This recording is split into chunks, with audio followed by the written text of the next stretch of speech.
If my life's ruined, yours should be too. My ex actually said that to me. If my life's ruined, yours should be too. This was after I exposed her $1,900 resort trip where she cheated with a coworker, a trip booked on my credit card. I thought the breakup was done, that everything was over, but I had no idea her meltdown would spiral into police involvement and criminal charges. Hey Reddit, buckle up for this one. I honestly thought I was just dealing with a rocky relationship, a little distance, some weird habits, maybe a few lies. But it turned into something way bigger than I ever expected. This isn't one of those breakup posts that end with, "We talked it out," or "I learned to forgive." Nope. Stick around till the end, because this story doesn't end like any normal relationship. I'd been with Miranda for about a year and a half. We'd been living together for 6 months. Things started out great. She was fun, easy to talk to, ambitious, all that. The kind of woman who made everything feel steady. It was comfortable, effortless. The kind of relationship you don't question because it just works. Then, around month 16, little things started to change. She began wearing perfume she'd never owned before, strong, expensive stuff. Started buying new clothes that didn't really fit her usual laid-back style. When I asked about it, she'd just shrug and say, "Just treating myself." Fair enough, I guess. But then came the late nights. At first, it was working late or girls' nights. Then it became carpooling with coworkers, helping a friend move. I'm not the jealous type, but it's hard not to notice when your girlfriend goes from homebody to social butterfly overnight, especially when her explanations never quite line up. When we moved in together, we both shared locations on Find My Friends. It was her idea, actually. She said it made her feel safe in case something ever happened while driving. I didn't think much of it. Honestly, I barely used it. That is, until she started acting weird. So yeah, I checked it a few times. Once, she said she was at work. I looked, yep, right at the office. Another time, she said she was spending the night at her friend Sarah's place. Location showed she was indeed there. Another time, she said she was running errands. It showed her at the grocery store. Every time it matched. I actually started feeling like a jerk for even checking. That's the thing about trusting people. You want to believe the best, even when something deep in your gut keeps whispering, "Hey, this isn't adding up." But since every dot matched every excuse, I told myself I was being paranoid. Then one night, we're on the couch watching some random show when I get a notification on my phone, a location sharing reminder. Out of habit, I swipe it open, glance at her dot. She catches me instantly. "What are you doing?" she asks, her voice sharp. "Nothing," I say. "Just checking where you were earlier. You said traffic was crazy." "I was," she snaps, eyes wide like I just confessed to being some kind of stalker. "Are you serious right now? You checked my location?" I shrug. "Yeah, you literally asked me to share it months ago." She scoffs, shaking her head like I've said the dumbest thing imaginable. "That's so toxic, you know that? That's controlling behavior, Daniel. You don't trust me." Now I'm sitting there holding my phone like it's a smoking gun. "You made me download the app," I remind her, keeping my voice calm. "That was different," she fires back. "That was for safety, not surveillance." Then she launches into this whole speech about trust and independence, how healthy couples don't need to check up on each other. The irony nearly makes me laugh, but instead, I just nod and tell her she's right, that I'll stop. I close the app right there in front of her and promise I won't check again. She softens immediately. "I just want to feel trusted," she says, putting her hand on mine. "Yeah," I tell her. "Me too." What happened next still creeps me out when I think about it.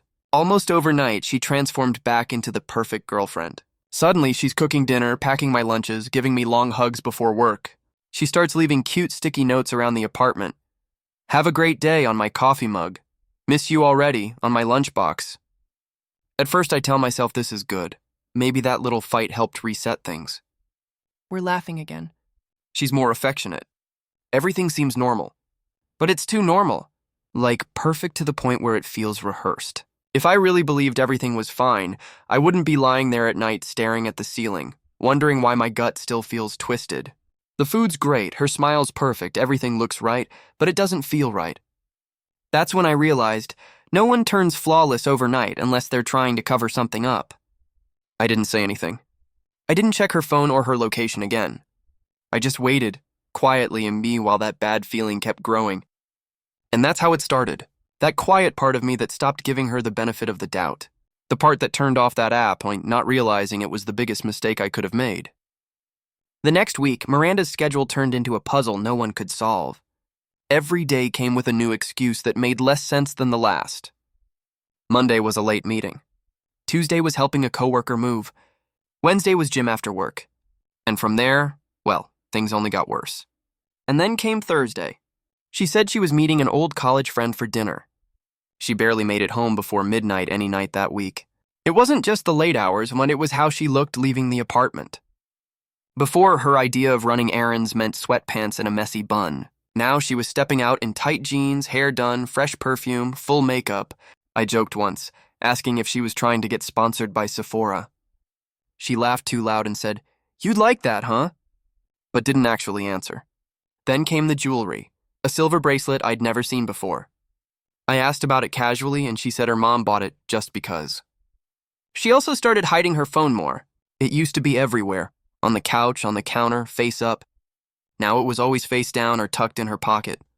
Once I walked into the living room, and she tilted the screen away like she was guarding nuclear codes.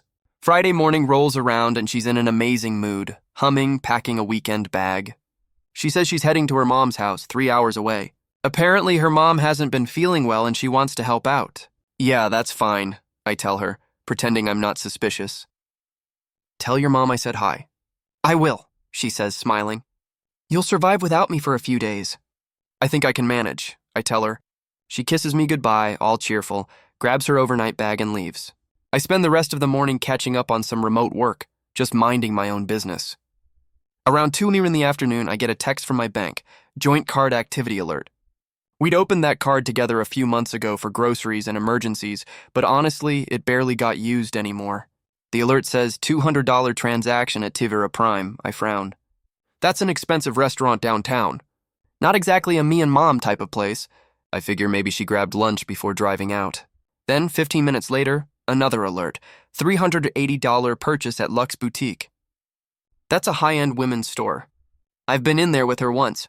She walked right back out after seeing the prices. Now she's suddenly spending hundreds there? I refresh the banking app. My gut's already twisting, but I can't look away. Then I see it. The newest pending charge, Sunset View Grand Resort. 2-night stay. 1/8/20, 16. At first, I just stare. There's no way. She left at 9 in the morning, supposedly heading north to her mom's. This resort? It's south, like 5 hours south. I sit there with my laptop open, scrolling through the transaction list again and again, hoping maybe there's a glitch. Nope. It's real. And it's booked under our joint card. I check the time, 2:37 p.m. If she actually went to her mom's, she'd be mid-drive right now. So why would there be a resort booking 5 hours south, processed around noon? I grab my phone, open Google, and type Sunset View Grand Resort. The photos pop up instantly. Beachfront property, infinity pool, rose petals on beds, couples massages, champagne brunches. Every picture screams romantic getaway. It's like a punch of reality straight to the face. I keep refreshing the card page, thinking maybe she'll call and admit something before I do, but nothing. Just another quiet minute turning into 5, then 10. She didn't just bend the truth, she built an entire fake trip. I thought about canceling the reservation, but the resort said only the guests listed on the booking could do that. Figures. Instead, I open my laptop again, click through the card history, and take screenshots of every charge. Tivera Prime, Luxe Boutique, Sunset View Grand, dates, times, everything. Then I send them all to my own email, just in case she somehow deletes the shared account later. I'd spent weeks feeling crazy for noticing patterns. Now those patterns were spelling something in all caps. She was lying, and she was bold enough to do it with my name on the card. I close my laptop, lean back, and say out loud, "All right, Miranda, let's see how good you really are at this." Because now it wasn't about emotions anymore. It was about information. And if she wanted to play games, I was finally ready to keep score. That same night, I turned on Find My Friends. My thumb hovered over her name for a second. A stupid part of me hoped it would show her mom's town, just 3 hours north, something that would prove I was wrong. But when the map finally loaded, that little blue dot didn't lie. She wasn't north. She was 5 hours south, sitting right on the coast, Sunset View Grand Resort. The same one from the credit card statement. The location pin even showed the exact hotel wing. I grabbed my laptop and the credit card receipt, then dialed the resort's number. Hi, I said, using my best polite voice. I just wanted to confirm a reservation for this weekend. It should be under my card, Daniel Reeves. The woman on the other end typed for a few seconds. Yes, Mr. Reeves, I see it here. Premium sunset view suite for 2 guests, 2 nights, checking in Friday. For 2 guests, right? I repeated. Yes, that's correct, she said. Premium suite, standard king. That told me everything I needed to know. She also offered to forward the confirmation to the email tied to my card for verification, which I happily accepted. I smiled to myself. Got it. Thank you so much. I hung up and sat there for a moment, staring at my reflection in the laptop screen. I was impressed by how cleanly she'd lied.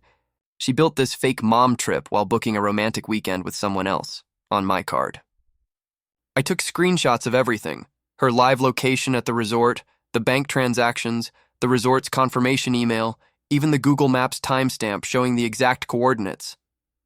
Then I organized them all into a folder on my laptop labeled Reality Check. Then I printed every page. I wanted this airtight. After that, I texted her, Hey, how's your mom doing? About 15 minutes later, she replied, Good, we just had lunch. She's feeling better. I smiled at the screen. That was one more lie to add to the list. An hour later, she sent me a picture, her and her mom supposedly sitting at a diner. But something about it looked off. The background didn't match any diner I'd ever seen in her mom's town. The lighting looked strange too bright, almost fake. I zoomed in, and that's when I noticed it. Her mom's right ear looked blurred, almost melted into her hair, and the ketchup bottle on the table had the wrong logo, AI photo generator. I'd seen enough of those Gemini photorealism demos online to recognize the mistakes. She had actually used AI to fake a lunch photo with her mom. Unreal. I texted back, That's great. Tell her I said hi. She replied with a thumbs up emoji. At that point, I decided to confirm the obvious. I opened my contacts, found her mom's number, and sent a text. Hey, Patricia. Hope you're doing well. Quick question. Just wanted to make sure Miranda made it okay. She said she's spending the weekend with you. I set my phone down, made some coffee, and waited. The reply came faster than I expected. No, honey. She said she was spending the weekend with you. Why? Is everything okay? I stared at that text for a long second, then the corner of my mouth lifted. All good. Just wanted to confirm. Thanks, Patricia. She texted again, clearly worried. You're sure everything's fine? She sounded happy when I called her. I didn't reply. Just took another screenshot and added it to the folder. Now I had everything. Her fake AI photos with her mom, the credit card proof, the resort confirmation showing 2 guests and 1 bed, GPS data of her exact location, and a text from her mom confirming she lied. That's not paranoia anymore. That's evidence. I leaned back in my chair, watching the printer spit out page after page. Each sheet was another nail in the coffin of her little fantasy world. At some point, I started laughing. Not the sad kind, the kind where you're so far past disbelief that it's just funny. She'd spent months gaslighting me for being controlling, only to use my card, fake her location, and literally generate pictures to sell her lie. And the worst part? She thought I'd never figure it out. I wasn't going to confront her over the phone. I wasn't driving 5 hours to catch her either. That would have given her a chance to spin it, to cry, to play the victim. No. I wanted her to walk right into the trap, smiling. Before bed, I checked her location one last time. Still at the resort. Around 10:42 p.m., her dot moved across the map to a nearby restaurant. I zoomed in and saw it. An upscale seafood place right by the beach. So yeah, her mom must have been feeling really better. I closed the app, turned off my phone, and said quietly, Let her finish her vacation. Because when she came home smiling and relaxed, thinking she'd gotten away with it, I was going to make sure she left a completely different person. Let her come home smiling. I'd make sure she left differently. Monday came faster than I thought. I spent the day pretending everything was normal. I didn't text her first, didn't ask about her trip, nothing. Around noon, she texted me, leaving mom's now. Should be home by 3. I guessed she must have already been halfway back when she sent it, probably left the resort at dawn and only texted once she was close to town. At exactly 3:12 p.m., I heard her car pull up. The door opened and there she was, cheerful, tan, hair curled, suitcase in hand. She smelled like sunscreen and hotel shampoo. Hey babe, she said with a big smile, like she hadn't lied through her teeth for 3 days. Missed you so much. I looked up from the couch and smiled back. Missed you too. She dropped her bag, kicked off her sandals, and came over for a hug. I let her. It felt like hugging a stranger who happened to know my cologne. So, I said, how's your mom? She's better, Miranda said without missing a beat. Still coughing a little, but she's doing great. We stayed in mostly, watched movies. I'm so tired, though. Bet you are, I said under my breath. She didn't hear it. I gave her a few hours to unpack, shower, and get comfortable. Then I knocked lightly on the bedroom door. Hey, want to go out for dinner tonight? I asked. Just us. I know we've both been busy lately. Her eyes lit up. Really? Yeah, I'd love that. I suggested Luna's Bistro, her favorite spot. She probably never expected her little performance to end on that stage. At 7 sharp, we got there. The place was packed. Couples, coworkers, the usual Friday night crowd. We got a small table near the front window, the kind where people walking by could glance in. Miranda looked perfect, of course. Makeup done, new dress I'd never seen before, probably from that $380 boutique.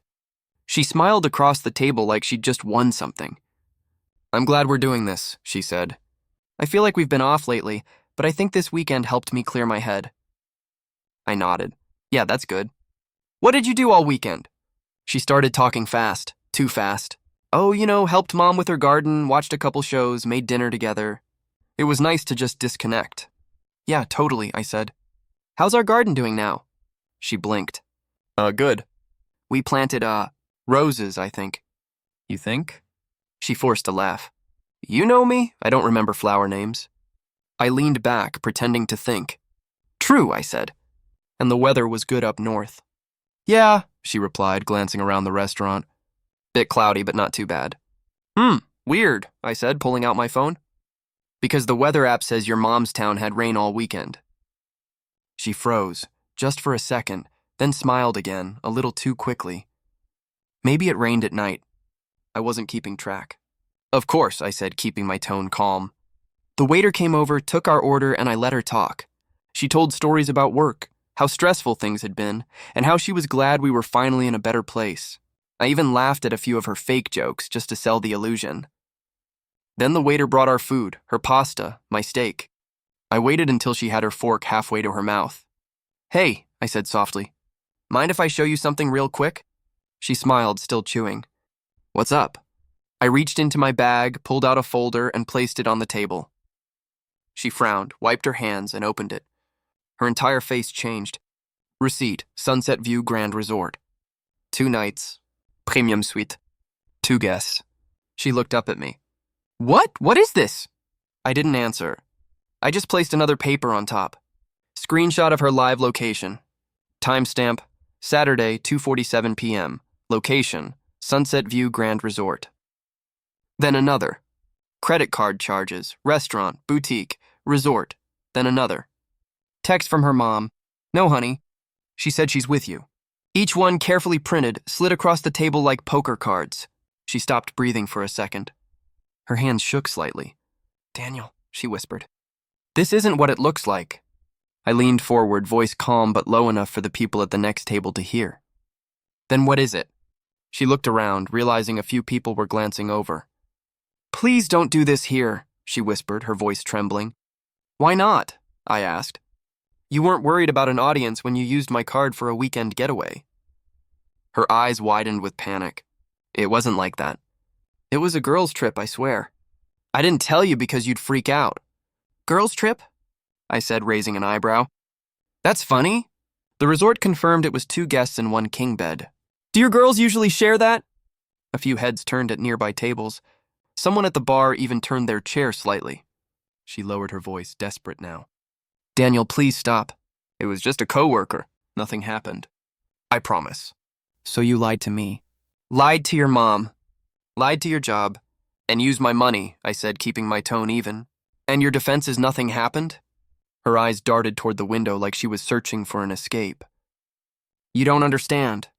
I stood up, set a few bills on the table for my half of dinner, and looked her dead in the eye. I understand perfectly, I said. You're a liar, Miranda. And dinner's over. Oh, and so are we. Then I walked out. Behind me, I heard her call my name. Quiet at first, then louder. Her voice cracked mid-sentence, drawing even more attention. By the time I reached the door, she was standing, trying to follow me, tears streaking her makeup. The whole restaurant had gone silent, everyone pretending not to stare while absolutely staring. I stepped outside. The cool night air hit me like a clean slate. I didn't look back. She wanted trust. She got exposure instead. By the time I got home from the restaurant, my phone looked like it was under attack. 20 missed calls, dozens of texts, and a few voice messages I didn't bother opening. I tossed it face down on the counter, poured myself a glass of water, and let the silence fill the apartment. 10 minutes later, my phone buzzed again. Then again. Miranda had clearly shifted from panic to begging. "Please just talk to me." "It's not what you think. You embarrassed me in public. Can we fix this?" I turned the phone off completely. If she wanted an audience, she could text herself. The next morning, I powered it back on, just long enough to screenshot everything from my records. At noon, I sent everything to Patricia, Miranda's mother. No explanation, no caption, just attachments. 5 minutes later, she texted back, "Oh my God, I'm so sorry. I had no idea." Then another message right after, "Stay home. She'll figure it out." That one made me stop and just stare at the screen. It wasn't defensive or protective or apologetic, just final, like even her own mom was done cleaning up her messes. That evening, my friend Steve texted me asking how the operation went. I told him, flawless execution. Public meltdown achieved. He sent back a laughing emoji. By Wednesday, she'd switched tactics. Guilt tripping didn't work, so she tried the sympathy route. I made a mistake. "Please don't destroy me." Destroy her? She'd done that herself. I just printed the receipts. Thursday evening, my doorbell rang. I looked through the peephole. Miranda's sister, Megan, stood there holding a couple of empty boxes. I opened the door. "Hey," she said quietly. Miranda asked me to get her stuff. I stepped aside. "Go ahead." It's all packed by the door. She started loading the boxes, glancing around like she expected drama to leap out from behind the couch. On her second trip, she paused. "For what it's worth," she said, "I told her this would happen." I raised an eyebrow. "That she'd get caught?" Megan nodded. "She's been doing this for years. Different guys, same lies. She thinks she's smarter than everyone." "That tracks," I said. "She doesn't listen," Megan continued. "Even Mom stopped trying after the last one. I just didn't think she'd be dumb enough to use your card." "Yeah," I said. Not her best move. Megan gave a small smile. "For what it's worth, you handled it better than most guys. Most lose it. You just played chess." "I appreciate that," I said, holding the door as she carried out the last box. "Tell her good luck explaining this one to her next guy." "She'll probably just say you were controlling," she sighed. "Then he'll find the receipts eventually," I said. "Truth has a way of staying on file." She laughed under her breath, shook her head, and left. A few hours later, I filed the dispute online. That night, I got a call from the credit card company. The fraud department wanted details about the disputed charges. I explained everything, the joint account, the resort, the proof of her being there. The investigator asked for documentation, so I sent over the screenshots and location timestamps. 2 days later, the bank issued a temporary refund while they investigated. The account was locked, and a new card was mailed out. Miranda could have saved herself the trouble if she'd just used her own, but apparently delusion doesn't come with a budget. Saturday afternoon, I got a different kind of call from my boss. He sounded confused but calm. "Hey, Daniel. Strange question," he said. "Someone called the office yesterday claiming to be your girlfriend. Said you've been harassing her." I felt my jaw tighten but kept my voice even. "She actually called you?" "Yeah," he said. "She told me she felt unsafe. I didn't give her any information, of course, but I figured you should know." "Appreciate the heads up," I said. "She's trying to cover her tracks. I've got documented proof of everything if HR needs it." "Already talked to HR," he said. "We're good on our end. Just be careful. People like that don't like losing control." He wasn't wrong. After that call, I went straight to HR myself and emailed them the entire folder, receipts, screenshots, everything, just in case she tried again. I wanted it documented before she could twist anything. That night around 9, Steve texted me saying someone was knocking at his door asking for me. I could guess who. I heard muffled voices through the phone. Then Steve said, "She's at my door crying, man. You want me to tell her to leave?" "Yeah," I said, "and if she doesn't, call the cops." He didn't hesitate. "Copy that." A few seconds later, I heard her voice through the phone. "Please, I just need to talk to him." And then Steve's voice, calm but sharp, "You need to leave or I'm calling the police." There was silence, then the sound of a car door slamming. An hour later, we both filed an incident report just to make it official. The officer gave me a case number and told me to change my locks. The next morning, I did exactly that. New locks, new keys, fresh start. Cost me about $300, but worth every cent. When I shut the door that night and turned the deadbolt, I couldn't help but laugh a little. "Funny thing," I said out loud, setting my new keys on the counter. "She spent thousands trying to escape me." I glanced at the door, solid, locked, quiet. Now she can't even get in. The next week started quiet. Too quiet, honestly.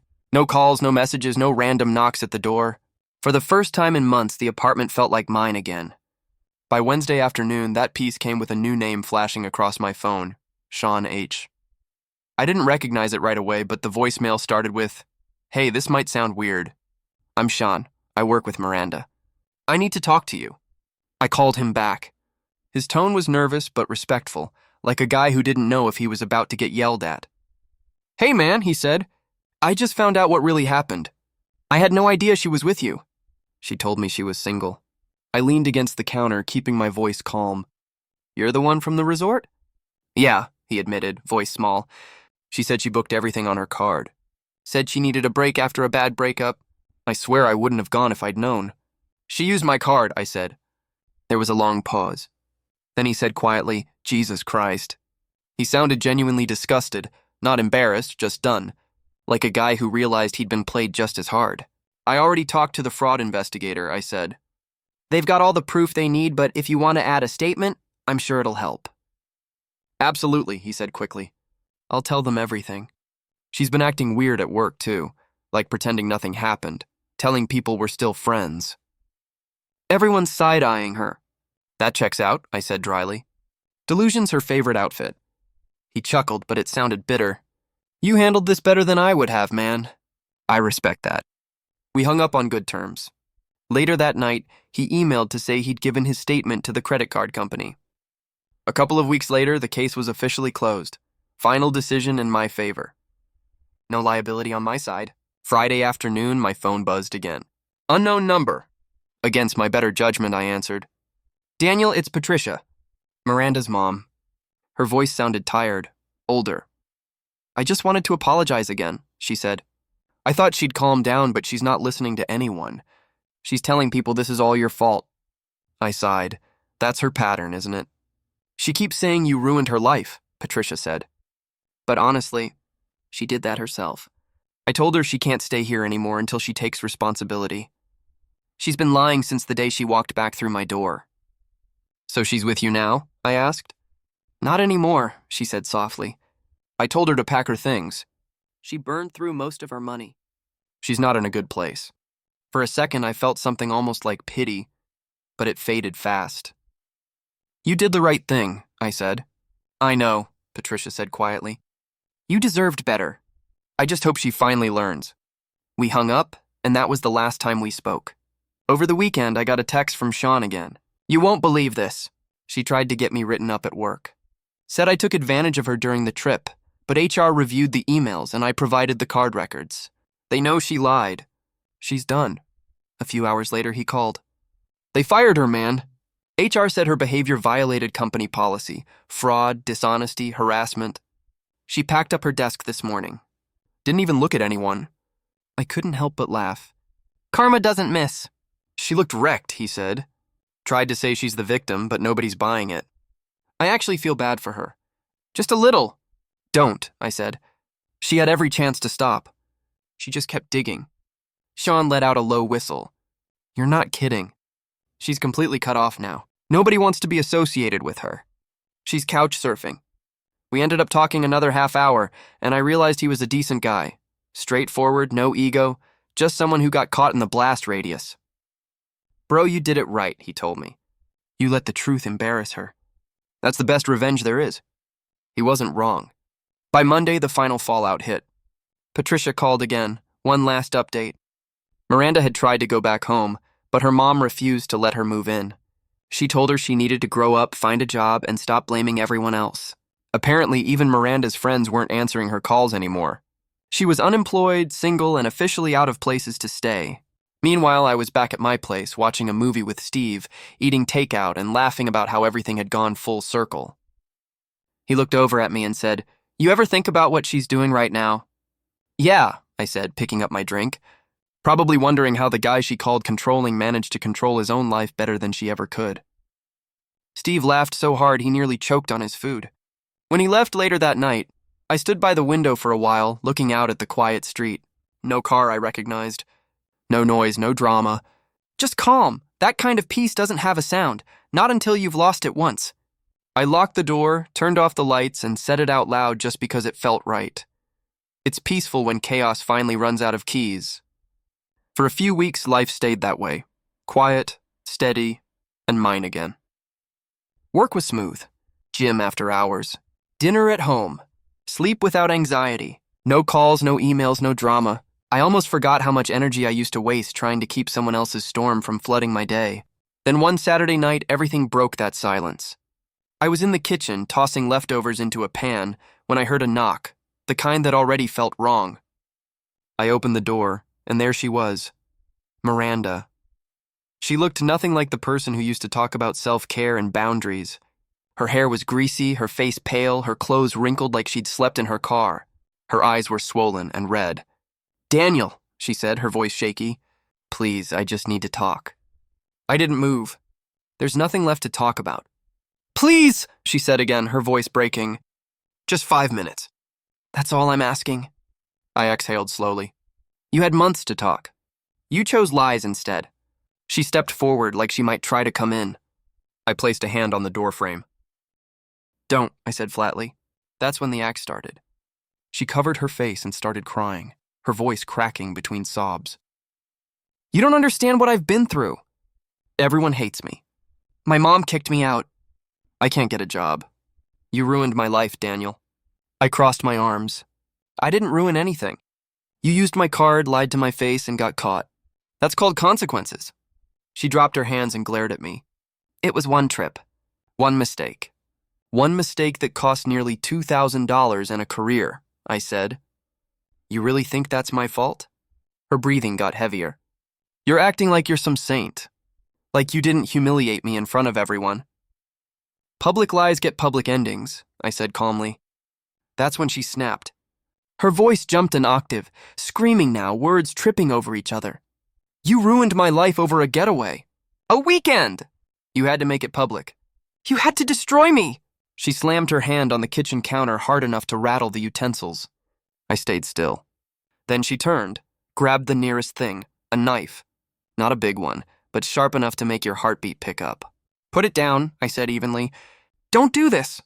She pointed it at me, her hand trembling. "You think you can just walk away from this like you're better than me? If my life's ruined, yours should be too." I held her gaze. "Miranda, put it down." She took one step forward. I'd almost forgotten that Sean was supposed to stop by that evening to drop off a flash drive.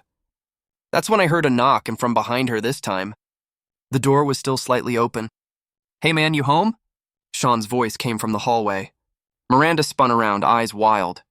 Sean froze in the doorway, taking in the scene, her holding a knife, me standing a few feet away. "What the hell's going on?" he asked carefully. Miranda laughed, a high, hysterical sound that didn't even seem human. Of course you're here. The two of you bonding over my trauma, right? Sharing notes about the crazy ex?" "Miranda, stop," I said. She ignored me, glaring straight at Sean. "Now you think you're so much better than me, huh? You both do. You're laughing about me, talking about me like I'm some joke." Sean reached for his phone. "I'm calling the cops." "Don't you dare!" she screamed, lunging toward him. She moved faster than I expected, the knife flashing in the light. Sean stumbled back, nearly tripping over the rug. I reacted before I could even think, grabbed her wrist mid-swing, twisted and forced the knife out of her hand. She fought back hard, kicking and clawing, screaming at both of us, but adrenaline took over. I pinned her arms while Sean called 911. "She's got a weapon," he said quickly into the phone. "We're at 241 Crestview, apartment 3C. Send someone now." Miranda was still screaming, half words, half sobs.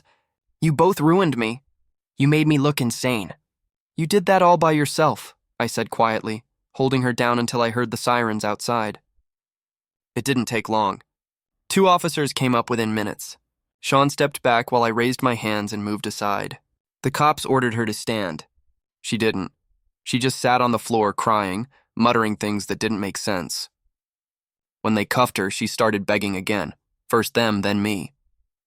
"Please, Daniel, don't do this. You know me. You loved me." I didn't answer. They let her out, still crying, still trying to talk her way out of it. Sean and I gave our statements separately. One officer bagged the knife as evidence.